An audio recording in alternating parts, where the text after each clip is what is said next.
మహబూబాబాద్ జిల్లాలో విషాదం చోటు చేసుకుంది. ప్రియుని వేధింపులు తట్టుకోలేక ఒక యువతి ఆత్మహత్యకు పాల్పడింది. సూసైడ్ నోటు రాసి ఉరివేసుకొని అనూష చనిపోయింది. ప్రియుని ఇంటి ముందు అమ్మాయి బంధువులు ధర్నా చేస్తున్నారు. అనూష మరణానికి కారణం ఆమె ప్రియుడే అంటూ ప్రియుడి ఇంటి ముందు అమ్మాయి బంధువులు ధర్నా చేస్తున్నారు. మరిపేడ మండలం తానంచర్ల శివారు జెండాల తండాలో ఈ ఘటన చోటు చేసుకుంది. మృతికి ప్రియుడు భూక్యా సురేష్ కారణమని సూసైడ్ నోట్లో అనూష రాసింది. సురేష్కు భార్య, 2 పిల్లలు కూడా ఉన్నారు. అనూషను ట్రాప్ చేసి రహస్యంగా పెళ్లి చేసుకున్నాడు సురేష్. దీంతో పోలీసులను ఆశ్రయించింది సురేష్ మొదటి భార్య.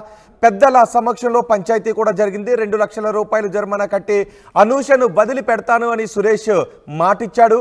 పంచాయతీ తర్వాత అనూషతో బంధం కొనసాగించాడు సురేష్. డబ్బులు, ఆస్తి తీసుకుని పెళ్లి చేసుకుందామని సురేష్ ఒత్తిడి చేశాడు. సురేష్ వేధింపులు పెరగడంతో అనూష సూసైడ్ లెటర్ రాసి ఆత్మహత్యకు పాల్పడింది. అనూష ఆత్మహత్యతో అనూష బంధువులు